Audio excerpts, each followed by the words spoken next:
Pessoal, vou te mostrar aqui a folga desse cachorro aqui, ó. Ele fica na rua. É? Já até filmei ele antes. Ah? Tá aqui. Minha mãe tá aqui conversando. Nós estamos aqui sentados, tomando um solzinho. E aparece esse cachorro, já fica aqui com a gente. Né, meu amor? Oi.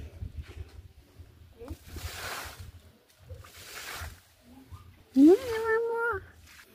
Meu amor. Vou pegar ração pra ele. Meu marido vai pegar ração pra ele. Tá aqui, deitadão. E Preto tá ali, gente, ó. Preto tá ali chorando também, tá com fome. Então nós vamos dar comida pra ele e pra Preto. É, meu amorzinho. Eu fico na rua, titio. Aqui os bichinhos ficam tudo na rua, gente. Se a gente pudesse pegar pra tudo, mas não pode. E o que foi? Daqui a pouco ele volta que eu vou pegar. É, daqui a pouco ele volta porque eu vou pegar ração pra dar pra eles. Preto. Deitou lá na porta.